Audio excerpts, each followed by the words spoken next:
Hello दोस्तों, एक बार फिर से स्वागत है आपके अपने YouTube channel ER study circle में। तो दोस्तों आज मैं राष्ट्रपति जी के बारे में बताने वाला हूं, तो वीडियो को पूरा देखें। इस वीडियो में आपको राष्ट्रपति जी के बारे में पूरी डिटेल में जानकारी मिलेगी। ठीक है, तो स्टार्ट करते फटाफट से अपने इस वीडियो का। देखिए, जो संघ होता है हम लोग का, ठीक है, जो भारतीय संघ होता है, ठीक है, आपको पता है कि भारत ने संघीय शासन को अपनाया हुआ है। तो फिर इस तरीके से ये जो संघ होता है, इसमें कितने लोग होते हैं, तो संघ में हम लोग सबसे पहले तो ये जान लेते हैं कि इसमें कितने आर्टिकल आते हैं, संघ में कितने आर्टिकल आते हैं। ठीक है, तो इन आर्टिकल के बारे में जान लेते हैं कि संघ में कितने आर्टिकल आते हैं। ठीक है, तो संघ में हम लोग का तो पूरा 52 से लेकर के 78 तक आर्टिकल इसमें आता है। ठीक है, मतलब कि आपको संघ के बारे में पढ़ना होगा तो 52 से लेकर 78 तक आर्टिकल आपको इसमें पढ़ना होगा। बाकी यदि हम लोग बात करते हैं कि राष्ट्रपति जी के बारे में, तो राष्ट्रपति जी के बारे में 52 से स्टार्ट हो जाता है। ठीक है, कि कहाँ से स्टार्ट हो जाता है, 52 के बारे में 52 से स्टार्ट हो जाता है। तो वीडियो को आप लोग पूरा देखिएगा, हम लोग स्टार्ट करते हैं। ठीक है, सबसे पहले तो हम लोग ये जान लेते हैं कि जो संघ है इसमें कौन कौन से लोग आते हैं। ठीक है, संघ में कौन कौन से लोग आते हैं, तो इसके लिए मैं आपको बता दूं कि इस संघ में कौन कौन आते हैं। तो सबसे पहले तो हम लोग का प्रेसिडेंट आते हैं। कौन आते हैं? प्रेसिडेंट आते हैं। प्रेसिडेंट मीन्स राष्ट्रपति आते हैं। एंड वाइस प्रेसिडेंट आते हैं, उपराष्ट्रपति आते हैं इसी में। ठीक है, वाइस प्रेसिडेंट आते हैं। और इसके बाद PM आते हैं। PM तो आप लोग जानते ही होंगे, प्रधानमंत्री, प्राइम मिनिस्टर। एंड इसके बाद मंत्रिमंडल आता है, मिनिस्टर्स आते हैं इसमें। ठीक है, मिनिस्टर्स आते हैं। नेक्स्ट यदि हम लोग बात करेंगे तो इसमें एक अटॉर्नी जनरल होते हैं। ठीक है, कौन? अटॉर्नी जनरल, वो भी इसी में आ जाते हैं। तो कितने लोग आते हैं? 1 2 3 4 5। तो 5 लोग इसमें क्या आ जाते हैं, संघ में आ जाते हैं। ठीक है, तो ये तो बात हो गई संघ की। अब हम लोग राष्ट्रपति जी के बारे में बात करते हैं। लेकिन यदि आप लोगों ने इसके पहले का वीडियो नहीं देखा है तो वीडियो को जाकर देख ले। उसमें हम लोगों ने 4 भाग को कंप्लीट कर लिया था। जैसे कि जो पहला भाग था वो जो संघ एवं राज्य क्षेत्र था उसको भी हमने कंप्लीट कर लिया था। दूसरा वाला जो भाग था नागरिकता, उसको भी कंप्लीट कर लिया था। मूल अधिकार के बारे में भी इंपॉर्टेंट आर्टिकल को हम लोगों ने फिनिश कर लिया था। और चौथा जो आर्टिकल था हम लोग का, जो चौथा जो भाग था वो था DPSP था, राज्य के नीति निर्देशक तत्व था, उसको भी हम लोगों ने कंप्लीट कर लिया है।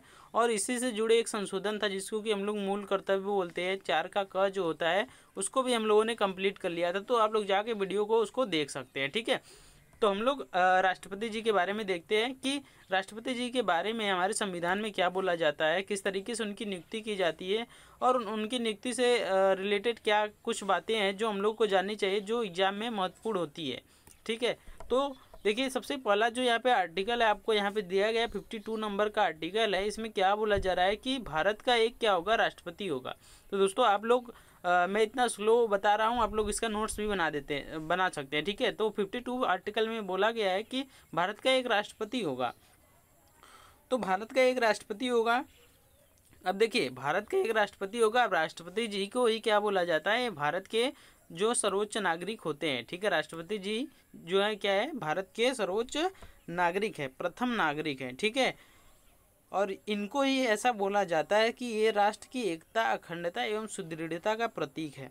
तो इस तरीके से हम लोगों ने राष्ट्रपति जी के बारे में देखा। और राष्ट्रपति जी के बारे में एक बात और आपको याद रखनी है कि राष्ट्रपति जी के बारे में एक बात और बोला जाता है कि राष्ट्रपति जी जो है ये भारत का जो राज्य होता है वो राज्य प्रमुख होते हैं। ठीक है, राष्ट्रपति जी क्या होते हैं, राज्य प्रमुख होते हैं। इसको हम लोग लिख लेते हैं, राष्ट्रपति जी क्या होते हैं, राज्य प्रमुख होते हैं। तो ये हो गया एक इम्पोर्टेंट बात कि राष्ट्रपति जी जो होते हैं वो राज्य के हमारे प्रमुख होते हैं। नेक्स्ट हम लोग बात करेंगे तो 52 नंबर का आर्टिकल याद रखना है आपको कि भारत का एक राष्ट्रपति होगा। ये एग्जाम में अच्छे खासे मतलब कि हर एग्जाम में लगभग इस तरीके का सिंपल क्वेश्चन बनाया जाता है। तो आपको 52 नंबर का आर्टिकल याद रखना है कि भारत का एक राष्ट्रपति होगा।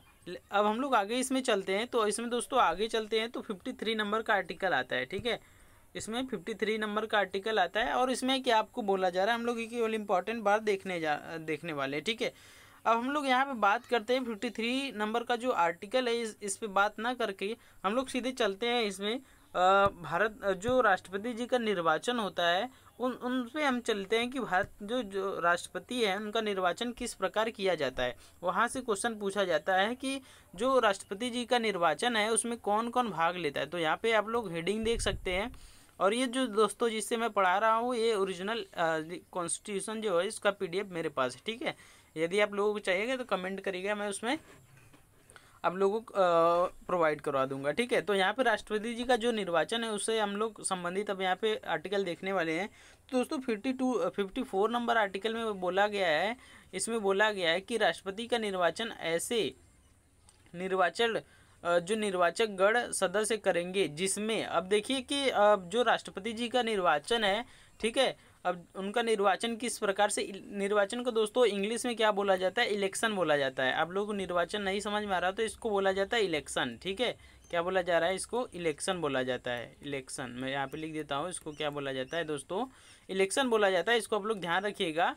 बाकी हम लोग आगे चलते हैं तो यहाँ पे देखते हैं कि राष्ट्रपति जी के इलेक्शन में कौन कौन भाग ले सकता है। क्या हम लोग भी, यदि आपसे कोई पूछा जाए कि क्या आप राष्ट्रपति के जो चुनाव उसमें भाग लेते हैं, तो जिसको नहीं पता होगा तो बोलेंगे हाँ लेते हैं। लेकिन अब हम लोग यहाँ पे बात करते हैं कि देखते हैं इसमें कौन कौन राष्ट्रपति जी के इलेक्शन में भाग लेता है। तो सबसे पहले जो यहाँ पे दिया गया है क में, कि इसमें बोला गया है कि संसद के दोनों सदनों के निर्वाचित सदस्य, मतलब कि यदि हम लोग क्या होता है कि हम लोग देखिए संसद होता है, कौन होता है, संसद। तो संसद के दोनों निर्वाचित सदस्य बोला है।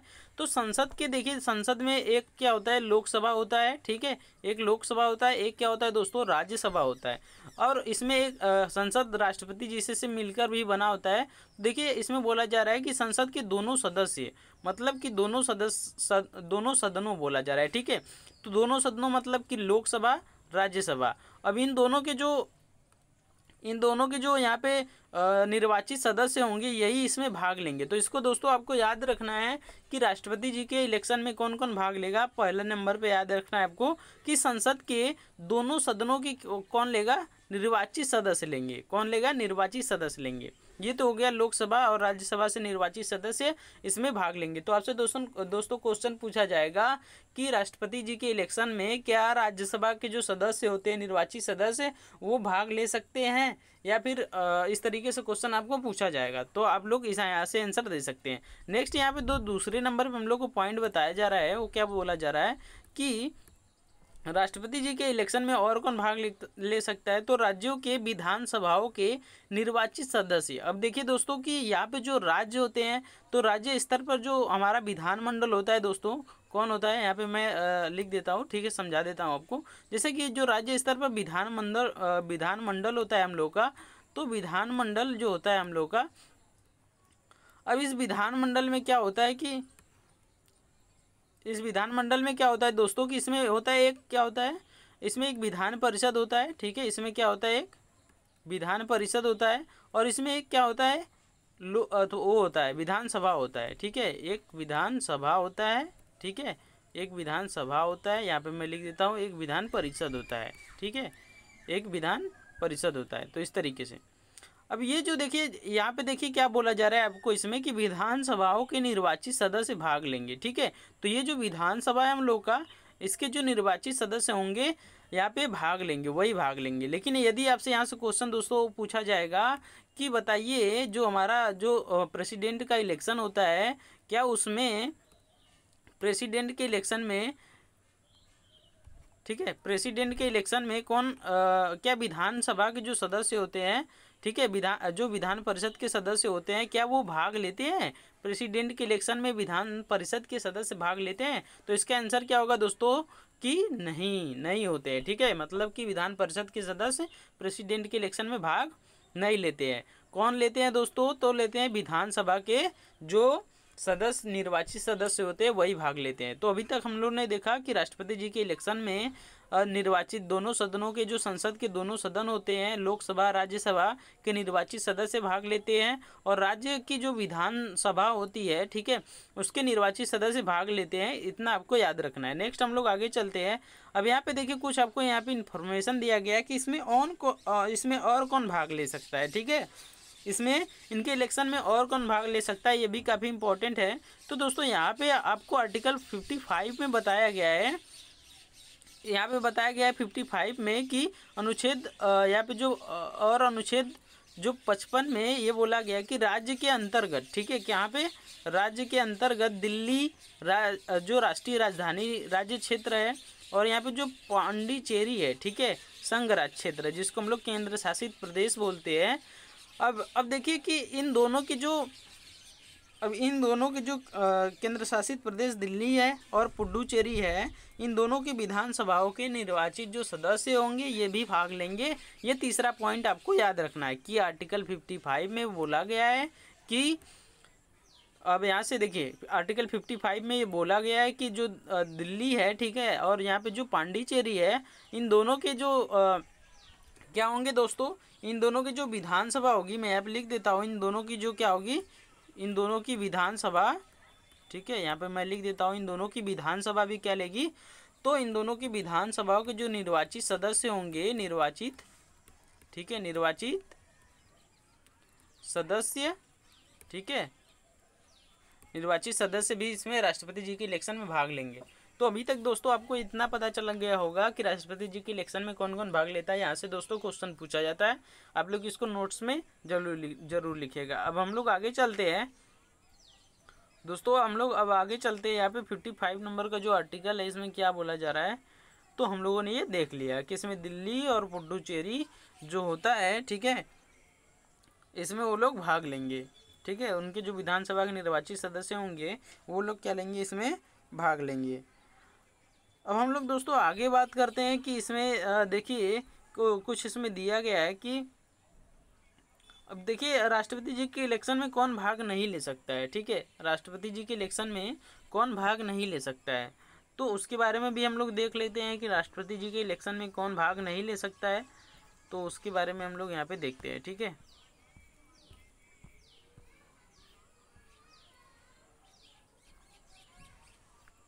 यहाँ पे मैं आपको बता देता हूँ, ठीक है, इसको थोड़ा सा जूम इन कर लेता हूँ, यहाँ पे वाइट हो जाएगा तो आपको अच्छा से हो जाएगा, ठीक है। अब यहाँ पे मैं आपको दोस्तों बता देता हूँ कि राष्ट्रपति जी के इलेक्शन में कौन भाग नहीं लेता है। तो दोस्तों मैं बता दूँ कि जब जो लोकसभा का जो गठन होता है, ठीक है, किसमें, सॉरी ये मैं थोड़ा, ठीक है, तो दोस्तों जो लोकसभा का गठन होता है, क्या होता है, लोकसभा का गठन होता है, तो उसमें जो राष्ट्रपति जी के द्वारा कितने लोगों को उसमें मनोनीत किया जाता है, तो 12 लोगों को उसमें मनोनीत किया जाता है, ठीक है, कितने लोगों को मनोनीत किया जाता है, 12 लोगों को मनोनीत किया जाता है।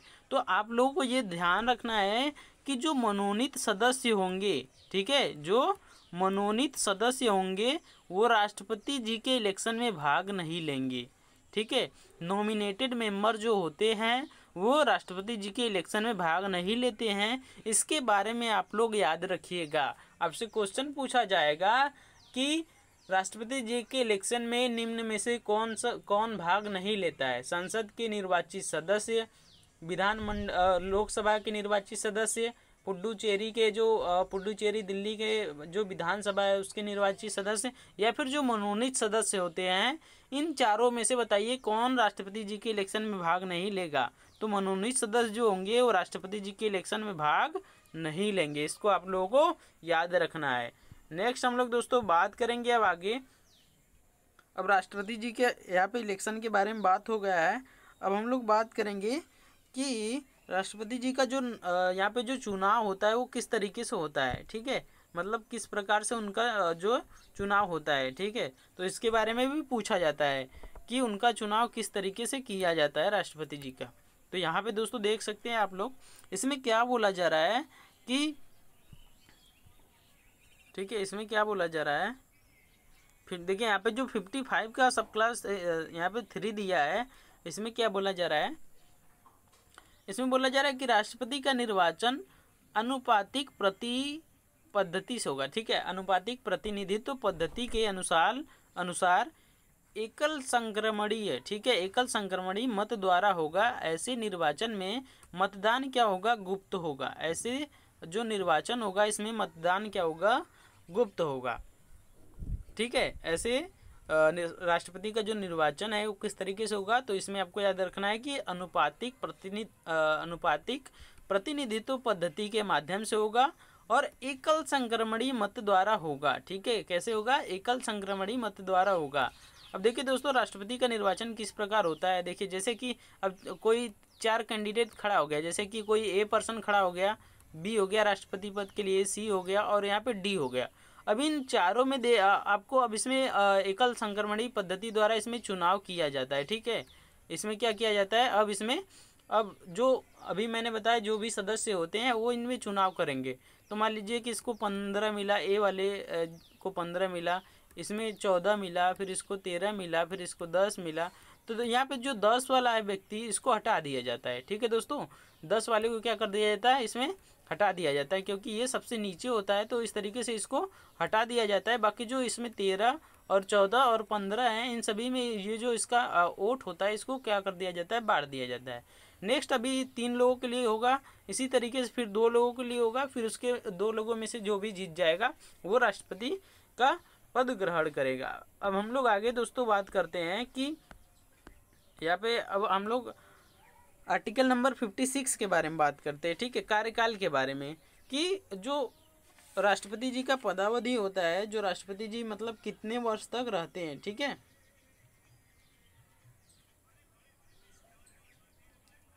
तो अब हम लोग यहाँ पे क्या करते हैं कि देखते हैं कि राष्ट्रपति जी के जो पदावधि है, ठीक है, अवधि, कितने साल तक वो राष्ट्रपति के पद पर रह सकते हैं। तो दोस्तों यहाँ पे जो है कि यहाँ पे बोला गया है कि 56 नंबर आर्टिकल में आपको याद रखना है कि राष्ट्रपति अपने पद ग्रहण की तारीख से 5 वर्ष, ठीक है, की अवधि तक पद धारण करेंगे। ठीक है, कितनी अवधि तक दोस्तों, तो 5 वर्ष की अवधि तक राष्ट्रपति जी पद धारण करेंगे। ठीक है, राष्ट्रपति जी अपने पद ग्रहण की तारीख से 5 वर्ष की अवधि तक क्या करेंगे, यहाँ पे पद धारण करेंगे। इसको आप लोगों को याद करना है।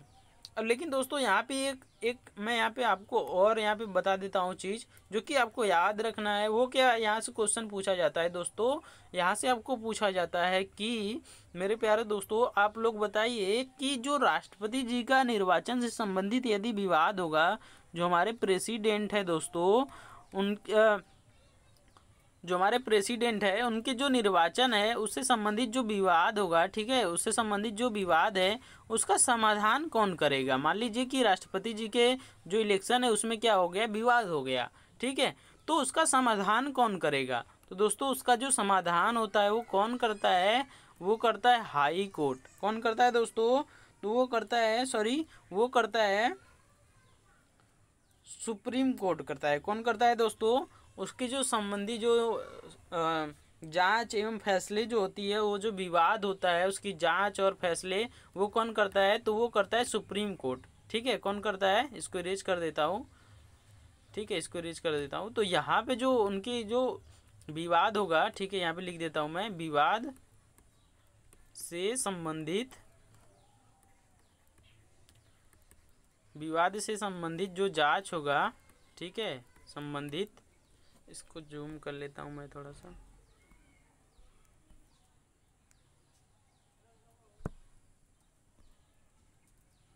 ठीक है, तो विवाद से संबंधित जो जांच होगा वो कौन करेगा दोस्तों, तो वो करेगा सुप्रीम कोर्ट। आप लोग इसको याद रखिएगा, ये पॉइंट भी आपको इम्पोर्टेंट है। तो आपसे क्वेश्चन पूछा जाएगा, क्योंकि देखिए जो बाकी जो जैसे कि प्रधानमंत्री हो गए या फिर जो और अन्य जो हमारे चुनाव होते हैं उनके जो विवाद एवं निपटान होता है, मतलब कि उसका जो जांच होता है, उनका समाधान किया जाता है, तो इलेक्शन कमीशन के द्वारा किया जाता है। किसके द्वारा दोस्तों किया जाता है, इलेक्शन कमीशन के द्वारा किया जाता है।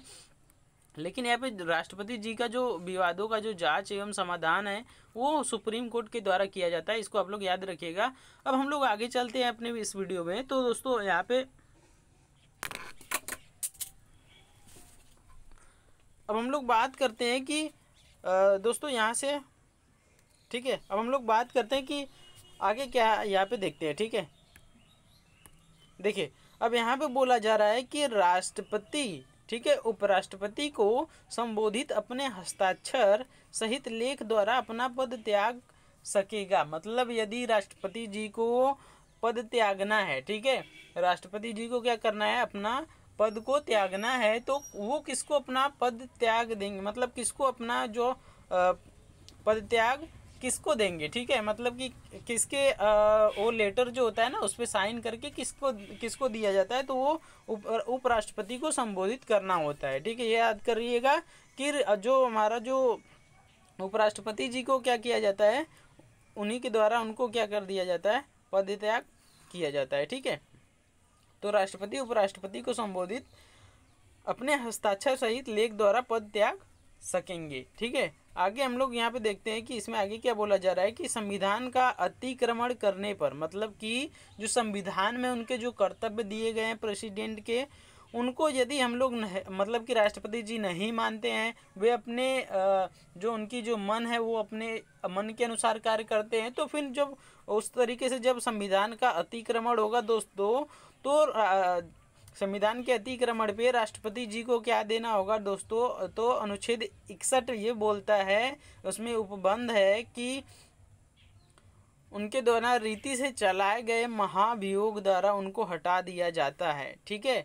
तो राष्ट्रपति जी को महाभियोग के द्वारा आर्टिकल 61 में बोला गया कि राष्ट्रपति जी को 61 के द्वारा महाभियोग लगाकर हटाया जा सकता है, ठीक है। मतलब कि राष्ट्रपति जी की अवधि 5 वर्ष होती है, ठीक है। राष्ट्रपति जी की अवधि कितनी होती है दोस्तों, तो 5 वर्ष होती है, तो उनको 5 वर्ष से पूर्व भी हटाया जा सकता है, 5 वर्ष से पूर्व भी उनको हटाया जा सकता है। किस तरीके से, तो महाभियोग लगाकर। तो दोस्तों आपसे क्वेश्चन पूछा जाएगा कि बताइए दोस्तों, महाभियोग राष्ट्रपति के ऊपर जो महाभियोग लगाया जाता है वो किस आर्टिकल में दिया गया है, तो आर्टिकल नंबर 61 में महाभियोग की प्रक्रिया दी गई है। इसको आप लोग दोस्तों एकदम दिमाग में बैठा लीजिएगा कि जो महाभियोग की प्रक्रिया है वो आर्टिकल 61 में दिया गया है। अब हम लोग दोस्तों आगे चलते हैं, इसमें कुछ और यहाँ पे राष्ट्रपति जी के बारे में देखते हैं। तो यहाँ पे देख सकते हैं आप, जैसे कि राष्ट्रपति को अपने पद की अवधि समाप्त हो जाने पर भी तब तक पद धारण करेंगे जब तक कि, ठीक है, जब तक कि उसका उत्तराधिकारी पद धारण नहीं कर लेता। ये काफ़ी इम्पोर्टेंट बात है, इसको आप लोग अपने नोट्स में शामिल करिएगा दोस्तों, कि इसको आप लोग अपने नोट्स में शामिल करिएगा, बल्कि मैं जितना भी इम्पोर्टेंट बता रहा हूँ सभी को अपने नोट्स में शामिल करिएगा। इसमें क्या बोला जा रहा है दोस्तों आपसे, इसमें बोला जा रहा है कि राष्ट्रपति जी जो हैं, हमारे जो प्रेसिडेंट है, वे क्या करते हैं कि यदि उनकी जो अवधि समाप्त हो जाती है तब तक वे अपने पद पर बैठे रहेंगे, ठीक है, तब तक वे अपने पद पर बैठे रहेंगे जब तक कि उनका जो उत्तराधिकारी है, उत्तराधिकारी जो उनका है, ठीक है, वो उत्तराधिकारी पद ग्रहण न कर ले। मतलब यहाँ से दोस्तों आपसे क्वेश्चन पूछा जाएगा, जैसे मैं आपसे भी एक क्वेश्चन पूछूं कि बताइए दोस्तों, जैसे कि हमारे जो राष्ट्रपति जी की अवधि समाप्त होने पर वो अपने पद को तुरंत त्याग देंगे, ठीक है। यहाँ पे तुरंत बात लिखा गया है, क्या लिखा गया है, तुरंत। यहाँ पे आपसे पूछा जा रहा है कि तुरंत पद त्याग देंगे, तो आपका आंसर होगा नहीं। कब तक, जब तक कि उनका उत्तराधिकारी जो है वो क्या कर ले, पद ग्रहण नहीं कर लेता है उत्तराधिकारी, तब तक वे पद को त्याग नहीं करेंगे, ठीक है। तो ये हो गया इंपॉर्टेंट बात, इसको भी आप लोग याद करते चलिएगा कि जब तक उनका जो अवधि समाप्त होगा तब तक वो, देखिए, उत्तराधिकारी जब तक ग्रहण नहीं कर लेगा तब तक वे अपना पद त्याग नहीं करेंगे, ठीक है।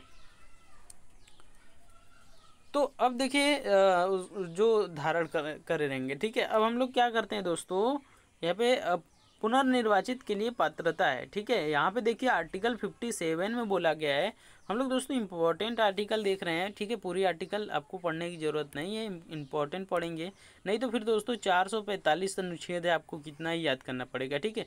आर्टिकल 57 में आपको ये बताया गया है कि कोई व्यक्ति जो राष्ट्रपति के रूप में पद धारण करता है, ठीक है, जैसे कि आप ही हो गए, आप राष्ट्रपति के पद के लिए जब पद धारण करेंगे, या फिर आप उसके लिए एक बार निर्वाचित हो चुके हैं, ठीक है, आप एक बार उसमें रह चुके हैं, ठीक है, इस संविधान के अन्य उपबंधों के अधीन, ठीक है, इस संविधान के उपबंधों के अधीन रहते हुए उस पद के लिए पुनर्निर्वाचित का पात्र होगा। तो दोस्तों ये काफ़ी इंपॉर्टेंट पॉइंट है, इसको आप लोग अपने नोट्स में शामिल करिएगा। क्या बोला जा रहा है आपसे कि यहाँ से आपसे बोला जा रहा है कि राष्ट्रपति जो है, ठीक है, यदि एक बार निर्वाचित हो चुके हैं या फिर दोबारा निर्वाचित होने की यहाँ पे कोशिश कर रहे हैं, तो उनके लिए पुनर्निर्वाचित जो है, पुनर्निर्वाचन वो पात्र होगा। मतलब कि वो दोबारा चुनाव, दोबारा इलेक्शन क्या कर सकते हैं, लड़ सकते हैं, दोबारा राष्ट्रपति भी बन सकते हैं। भारत में दोस्तों राष्ट्रपति जी के लिए, पुनर्निर्वाचित के लिए ये यहाँ पे बताया गया है कि कितनी भी बार जो हमारे राष्ट्रपति जी हैं, प्रेसिडेंट जी है, ये चुनाव लड़ सकते हैं, ठीक है, राष्ट्रपति बन सकते हैं। तो दोस्तों हमारे जो यहाँ पे डॉक्टर राजेंद्र प्रसाद जी थे, ठीक है, जो भारत के प्रथम राष्ट्रपति थे, उन्होंने 2 बार राष्ट्रपति वो 2 बार बने थे, ठीक है। तो इस तरीके से आप कितनी भी बार राष्ट्रपति बन सकते हैं, तो पुनर्निर्वाचित पात्र होगा। दोस्तों यहाँ से आपसे क्वेश्चन पूछा जाएगा कि बताइए राष्ट्रपति का जो चुनाव है 1 बार होता है या फिर 2 बार होता है, ठीक है। दोस्तों यदि मैं आपकी जानकारी के लिए बता दूं तो जो अमेरिका है, ठीक है, अमेरिका में जो प्रेसिडेंट होते हैं वो केवल 2 बार ही प्रेसिडेंट बन सकते हैं, ठीक है। 2 बार के बाद वो चुनाव के लिए अनियमित हो जाएंगे, डिसक्वालीफाई हो जाएंगे, ठीक है। तीसरी बार वो नई चुनाव लड़ सकते हैं। तो दोस्तों ये हो गया आर्टिकल 57। इसको आप लोग याद रखिएगा कि जो पुनर्निर्वाचन का पात्र होगा राष्ट्रपति, मतलब दोबारा तिबारा जितनी भी बार इलेक्शन लड़ना चाहते हैं लड़ सकते हैं, ठीक है। अब दोस्तों हम लोग बात करते हैं कि कोई भी व्यक्ति राष्ट्रपति निर्वाचित होने का पात्र है। अब देखिए, अब यहाँ से आपको यहाँ से भी अब क्वेश्चन पूछा जा सकता है कि आर्टिकल 58 में ये बोला गया है कि कोई भी व्यक्ति राष्ट्रपति निर्वाचित होने का पात्र तभी होगा, ठीक है, जब वह, अब जैसे आप हो गए, ठीक है, आपका एज 21 है या फिर 20 है या फिर 19 है, 18 है, जो भी है, ठीक है। तो आप लोग कैसे आप लोग राष्ट्रपति बन सकते हैं, उसको लेकर के आप लोग सोचिएगा। तो सबसे पहले कि जो व्यक्ति होना चाहिए, जैसे कि आप हो गए, तो उसमें से आपको भारत का नागरिक होना पड़ेगा। क्या होगा?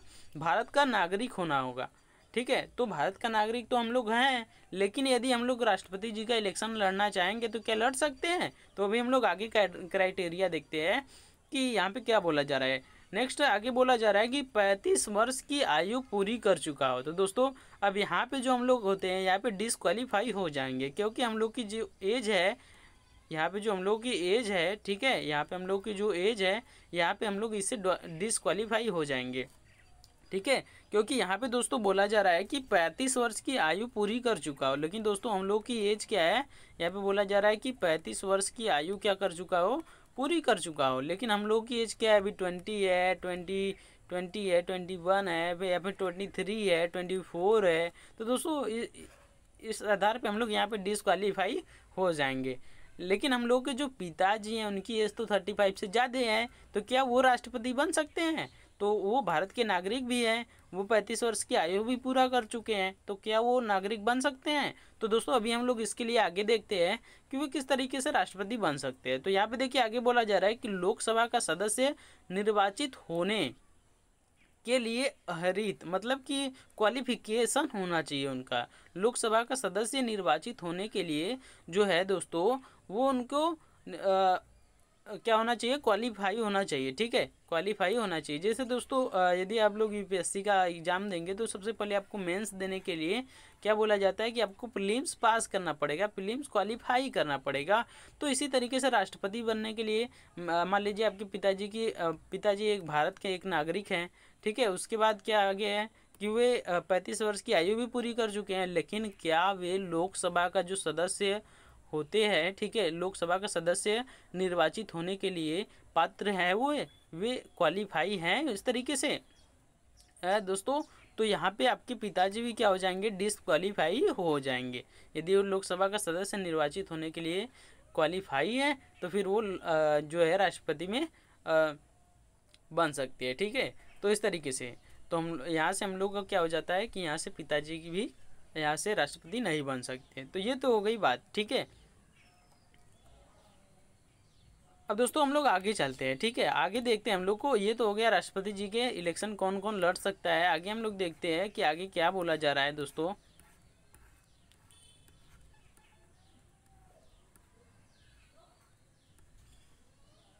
अब देखिए यहाँ पे राष्ट्रपति जी को जो पद है उसके लिए शर्तें बताई गई हैं, ठीक है। राष्ट्रपति जी का जो पद है उनके लिए शर्तें बताई गई हैं कि राष्ट्रपति जी के पद के लिए क्या क्या शर्तें हैं। ठीक है, यहाँ से राष्ट्रपति जी के जो पद हैं उनके लिए शर्तें बताई गई हैं कि राष्ट्रपति जी के पद के लिए क्या क्या शर्तें हैं। ठीक है,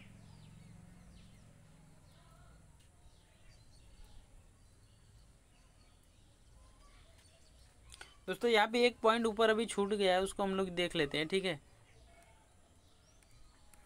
एक यहाँ पे आपको बता देता हूँ,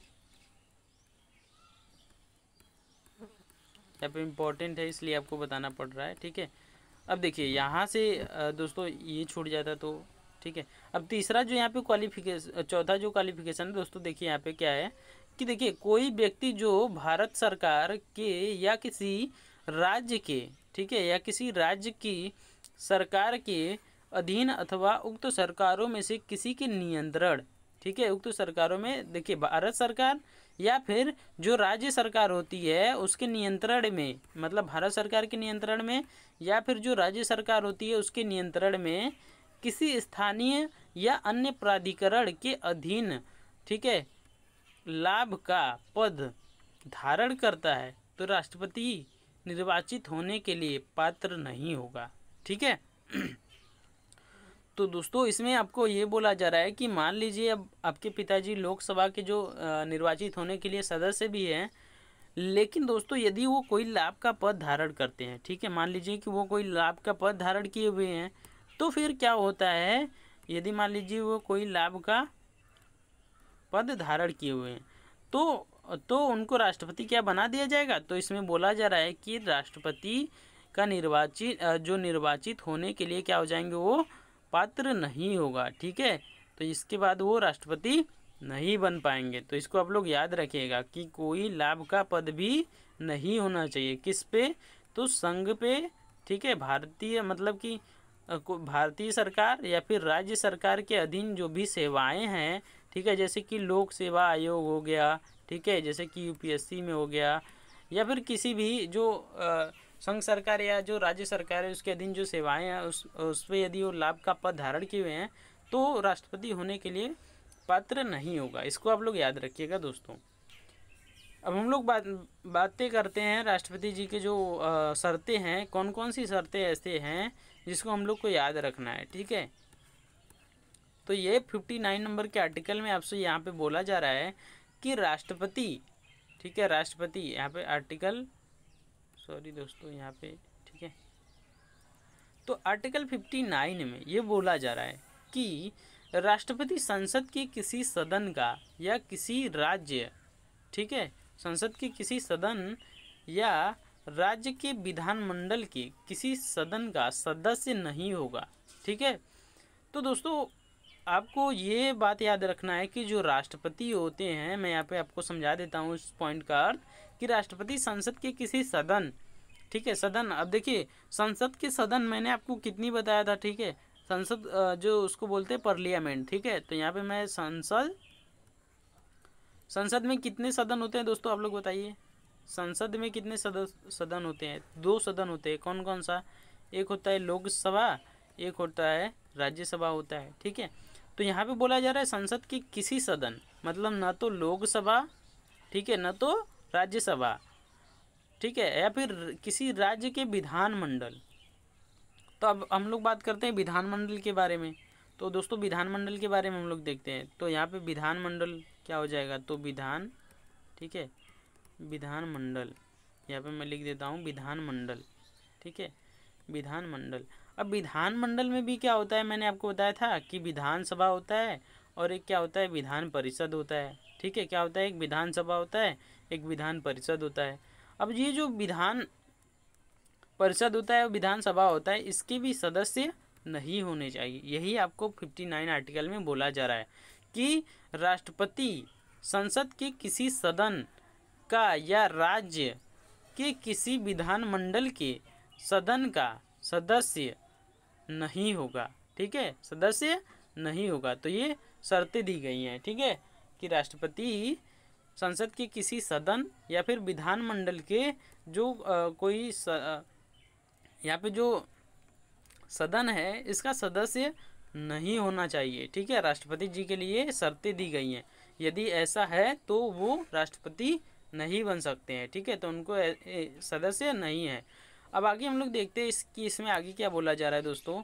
इसमें आगे बोला जा रहा है कि यदि संसद के किसी सदन का या किसी राज्य के विधानमंडल के किसी सदन का कोई सदस्य राष्ट्रपति निर्वाचित हो जाता है, ठीक है, निर्वाचित हो जाता है, तो यह समझा जाएगा कि उसने उस सदन में अपना स्थान राष्ट्रपति के रूप में अपने पद ग्रहण की तारीख से रिक्त कर देगा। ठीक है, अब मान लीजिए कोई लोकसभा का सदस्य या फिर राज्यसभा का सदस्य या फिर विधानसभा का सदस्य विधानसभा का सदस्य या फिर विधान परिषद का सदस्य कोई यदि राष्ट्रपति बन जाता है, कोई यदि प्रेसिडेंट बन जाता है दोस्तों, तो अब क्या होगा कि जब वो पद ग्रहण करने जाएगा तो उसी दिन से जो उसकी पद ग्रहण होगा उसी दिन से उसको रिक्त मान लिया जाएगा। ठीक है, मतलब कि वो उसी दिन से उसको रिक्त मान लिया जाएगा। जैसा कि यहाँ पे बोला जा रहा है, अपने पद ग्रहण की तारीख से जो उसका स्थान है वो रिक्त कर देगा, मतलब कि अब राष्ट्रपति जी के फिर से इलेक्शन होगा। तो ये दोस्तों याद रखिएगा। सबसे पहले तो शर्तें ये दी गई हैं कि आपको न तो लोकसभा का सदस्य होना होगा, न तो राज्यसभा का सदस्य होना होगा, न तो विधानसभा का, न तो विधान परिषद का सदस्य होना होगा। यदि आप ऐसा पाए जाते हैं कि आप लोकसभा, राज्यसभा या विधान परिषद, विधानसभा के सदस्य हैं, तो आपको पद ग्रहण की तारीख से ही स्थान को रिक्त कर देना होगा। तो ये शर्तें दी गई हैं राष्ट्रपति जी के बारे में। तो अगले हम लोग चलते दोस्तों, अगला पे चलते हैं हम लोग। क्या यहाँ पे बोला जा रहा है आपको कि राष्ट्रपति अन्य कोई लाभ का पद धारण नहीं करेगा। तो दोस्तों याद रखिएगा आप लोग कि राष्ट्रपति जी जो है वो राष्ट्रपति यदि बनते हैं तो उसके अलावा वो किसी अन्य, ठीक है, अन्य लाभ का पद धारण नहीं कर सकते हैं। मतलब कि किसी भी अब सरकार के, न तो राज्य सरकार के, न तो संघ सरकार के जो लाभ का पद होता है उसको धारण नहीं कर सकते हैं। आप लोग इसको याद रखिएगा।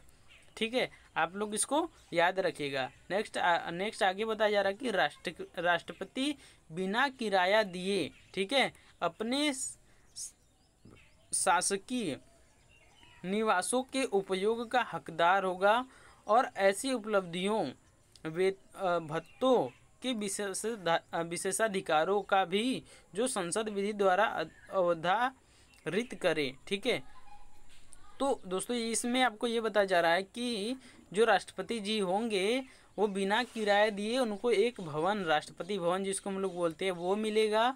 और उनको क्या मिलेगा, तो उनको भत्ता मिलेगा। ठीक है, क्या मिलेगा, उनको भत्ता भी मिलेगा। और क्या मिलेगा दोस्तों उनको, ठीक है, उनको क्या मिलेगा, भत्ता भी मिलेगा। और क्या मिलेगा, विशेषाधिकार भी मिलेंगे जो भी संसद विधि द्वारा अवधारित करेगा। ठीक है, जो भी संसद विधि द्वारा आधारित करेगा। तो ये तो हो गई बात इस तरीके से। ठीक है, अब देखिए दूसरी अनुसूची में ये बोला गया है दोस्तों कि वेतन भत्ते और जो इन सभी के बारे में दूसरी अनुसूची में बोला गया है, तो वो सभी राष्ट्रपति जी को क्या होगा, निर्दिष्ट होगा, उसके वो हकदार होंगे। ठीक है, उनको वो मिलेगा। तो इसको भी आप लोग याद रखिएगा। ठीक है, अब हम लोग आगे चलते हैं दोस्तों। ठीक है, आगे चलते हैं हम लोग दोस्तों, आगे देखते हैं क्या इसमें बोला गया है। अब देखिए यहाँ पे आपसे आगे बोला जा रहा है कि राष्ट्रपति की उपलब्धियां और भत्ते उसकी पदावधि के दौरान कम नहीं किए जाएंगे। मतलब जब तक राष्ट्रपति जी हैं, ठीक है, जब तक राष्ट्रपति जी हैं उनके जो उपलब्धियां और जो भत्ते हैं, ठीक है, उनकी पदावधि के दौरान कम नहीं किए जाएंगे। जैसे कि हम लोगों ने अब वित्तीय आपातकाल लगाया, तो जो संघ के जो मंत्री होते हैं या फिर जो अन्य सदस्य होते हैं, जो अधिकारी होते हैं, उनके वित्तीय आपातकाल में दोस्तों क्या होता है कि उनका जो वेतन होता है वो कम कर दिया जाता है। ठीक है, क्या कर दिया जाता है, कम किया जा सकता है आपातकाल में, वित्तीय आपातकाल में। लेकिन राष्ट्रपति जी के बारे में ये बातें लागू नहीं होती हैं। जब तक वो यदि अपने राष्ट्रपति के पद पर है तो उनके वेतन और भत्ते में कटौती नहीं की जा सकती है। ठीक है, दौरान कम नहीं किए जाएंगे। तो ये बातें आप लोग को याद रखनी है। बाकी आप लोग इसका नोट्स बना रहे होंगे तो बहुत ही अच्छा है। ठीक है, जिसको मैं हाईलाइट कर रहा हूँ तो उन सभी को आपको नोट्स में शामिल कर लेना है। प्रेसिडेंट का आपको बहुत ही अच्छा नोट्स यहाँ पे तैयार हो जाएगा। ठीक है, अब हम लोग आगे बात करते हैं आर्टिकल नंबर 60 में क्या दिया गया है दोस्तों। तो आर्टिकल नंबर 60 में आपको क्या दिया गया है, ठीक है, अब यहाँ पे राष्ट्रपति के जो शपथ है, ठीक है, यहाँ पे देख सकते हैं आप लोग, राष्ट्रपति के द्वारा जो शपथ है या फिर जो प्रतिज्ञान है उसके बारे में यहाँ पे दिया गया है। तो इसको दोस्तों हम लोग को आर्टिकल 60 में बस याद रख लेना है आपको कि राष्ट्रपति की जो शपथ और प्रतिज्ञान दिया गया है वो आर्टिकल 60 में दिया गया। आर्टिकल 60 में क्या दिया गया, तो दोस्तों आपको यहाँ पे क्वेश्चन पूछा जाएगा कि राष्ट्रपति जी का जो शपथ एवं प्रतिज्ञान होता है किस आर्टिकल के तहत दिया जाता है, ठीक है। तो 60, 61 या फिर 19, 154 इस तरीके से आपको यहाँ पे दिया जाएगा। तो इन सभी में आपको बोला जाएगा। तो जैसे मैं आपको एक क्वेश्चन पूछूं कि बताइए दोस्तों कि जैसे मैं क्वेश्चन पूछूं कि बताइए प्रेसिडेंट जो है, ठीक है, प्रेसिडेंट का जो प्रतिज्ञान होता है, शपथ होता है किस आर्टिकल के। ऑप्शन ए हो जाएगा आपको आर्टिकल 60, बी हो जाएगा 55, ठीक है, और यहाँ पे सी क्या हो जाएगा 75, और यहाँ पे डी क्या हो जाएगा 81। तो इन सभी आर्टिकल में कौन सा सही हो जाएगा, तो यहाँ पे 60 वाला सही हो जाएगा। आप लोग इसको याद रखिएगा। लेकिन हम लोग अब आगे चलते हैं दोस्तों, यहाँ पे अगला आर्टिकल में चलते हैं। तो अगला आर्टिकल यहाँ पे क्या दिया गया है उसको हम लोग देखते हैं।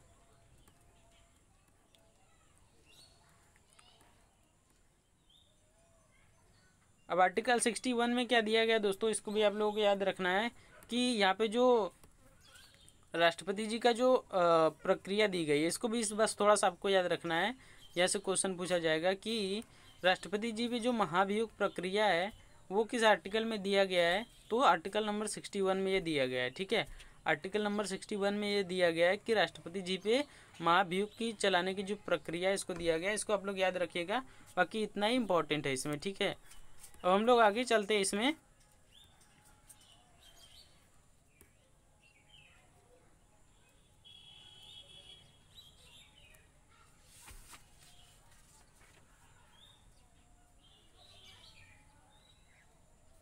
चलिए दोस्तों इसको भी हम लोग देख लेते हैं इसमें। तो इसमें क्या हो जाएगा, ठीक है, अब हम लोग देख लेते हैं कि इस पे जो राष्ट्रपति जी पे जो क्या किया गया है, यहाँ पे जो महाभियोग चला जाता है किस प्रकार चलाया जाता है।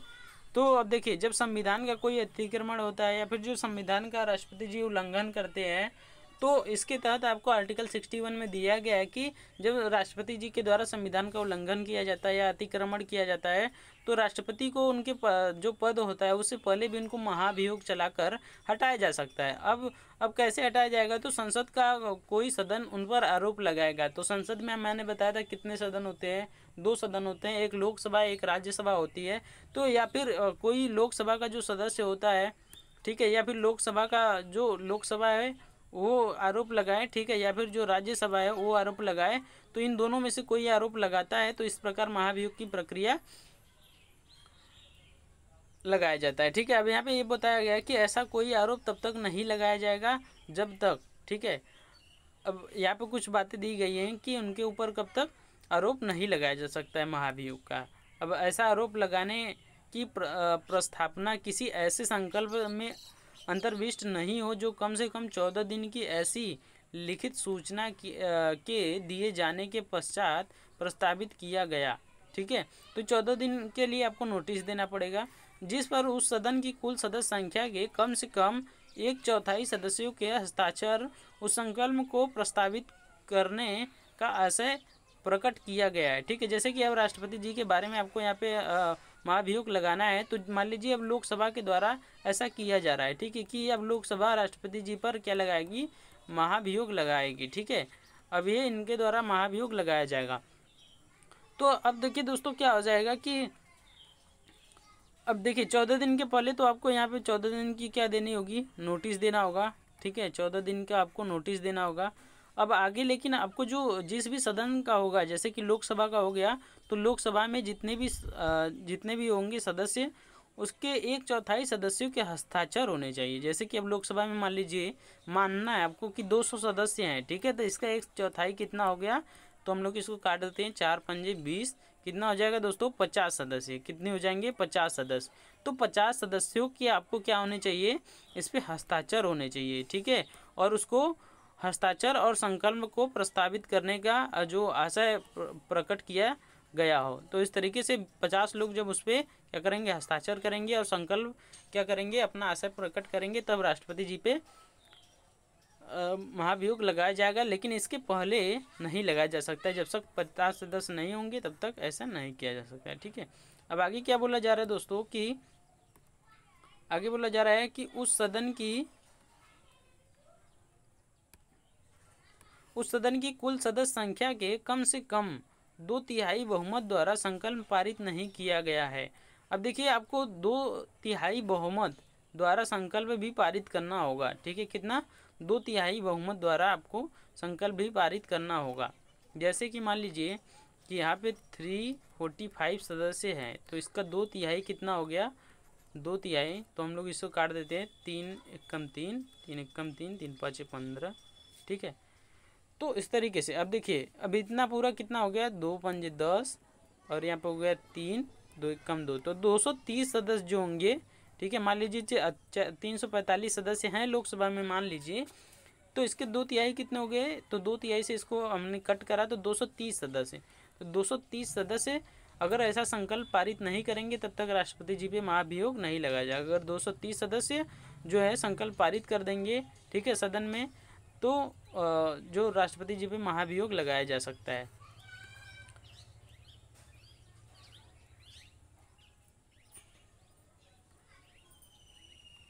आगे दिया गया कि जब आरोप संसद के किसी सदन द्वारा इस प्रकार लगाया गया है, तब दूसरा सदन उस आरोप का अन्वेषण करेगा या कराएगा, और ऐसे अन्वेषण में उपस्थित होने का अपना प्रतिनिधित्व कराने का राष्ट्रपति को अधिकार होगा। ठीक है, तो दोस्तों इसको छोड़ देना है। तो दूसरे सदन के बारे में यहाँ पे बताया गया है। और देखिए यहाँ पे पूरा कितना चाहिए, कुल सदस्य संख्या का, सदन की कुल सदस्य संख्या का कितना चाहिए, कम से कम 2/3 बहुमत द्वारा इसको क्या कर दिया जाता है, पारित किया जाता है। तो ये हो गया। आगे हम लोग चलते हैं, यहाँ पे आर्टिकल नंबर 62 में क्या दिया गया है इसको देख लेते हैं। तो आर्टिकल नंबर 62 में ये बताया गया है कि राष्ट्रपति की पदावधि यहाँ पे बताई गई है। ठीक है, राष्ट्रपति की पदावधि समाप्ति से हुई रिक्ति को भरने के लिए निर्वाचन पद्धति की समाप्ति से पहले ही क्या कर लिया जाता है, पूर्ण कर लिया जाएगा। ठीक है, मतलब कि राष्ट्रपति की जब मान लीजिए कितनी अवधि है, तो 5 वर्ष है। ठीक है, कितनी है, 5 वर्ष है। तो इसमें क्या बोला जा रहा है कि आर्टिकल 62 में बोला जा रहा है कि 5 वर्ष उनकी पदावधि है। तो 5 वर्ष में जब 5 वर्ष में जब उनका पूर्ण होने वाला होगा, उसके पहले ही आपको निर्वाचन की जो पदावधि है, ठीक है, निर्वाचन जो है उसको क्या करना होगा, पूर्ण कर लेना होगा, उसको पूर्ण कर लेना होगा। ठीक है, उसको पूर्ण कर लेना होगा, ये आर्टिकल 62 में बोला गया है।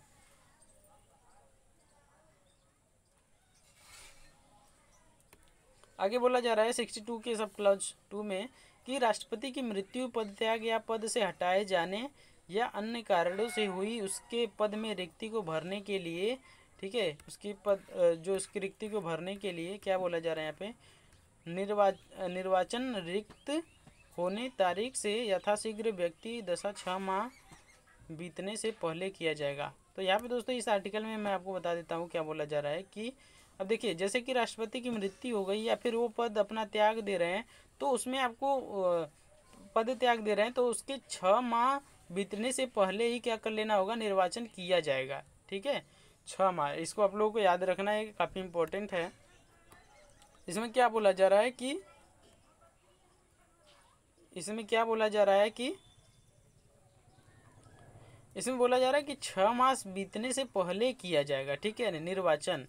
अब देखिए, जो यदि मान लीजिए किसी राष्ट्रपति जी की मृत्यु हो जाती है तो उनका जो पदावधि है, ठीक है, तो अब उसको 6 माह के अंदर ही इसको भरना होगा, उस रिक्ति को 6 माह के अंदर ही क्या करना होगा, भरना होगा। इसको आप लोग याद रखिएगा। अब दोस्तों यहाँ से जो उपराष्ट्रपति जी हैं इसके बारे में स्टार्ट हो जाता है। तो दोस्तों यहाँ पे हम लोगों का पूरा जो राष्ट्रपति जी के बारे में आर्टिकल था ये पूरा समाप्त हो चुका है। मैंने पूरा आपको इम्पोर्टेंट आर्टिकल के बारे में बताया है। ठीक है, बाकी जो राष्ट्रपति जी की जो शक्तियाँ हैं उनके बारे में हम लोग नेक्स्ट वीडियो में बात करेंगे। ठीक है, राष्ट्रपति के जो वीटो की शक्ति है, इन सभी के बारे में नेक्स्ट वीडियो में बात करेंगे। वीडियो काफ़ी लंबा हो चुका है, तो दोस्तों वीडियो आपको समझ में आया होगा, उम्मीद करते हैं। वीडियो अच्छा लगे तो वीडियो को लाइक ठीक है करें, और वीडियो को शेयर करें अपने दोस्तों के पास। और वीडियो में आपको किस प्रकार की कठिनाई हो रही है इसको भी ज़रूर बताएं, ठीक है। और तब अच्छा लगे यदि आपको तो सब्सक्राइब करें, ठीक है। ठीक है, तो ये हो गया। तो इन सभी बातों को आप लोग ध्यान रखें। तो दोस्तों मिलते हैं नेक्स्ट वीडियो में, तब तक के लिए जय हिंद, जय भारत।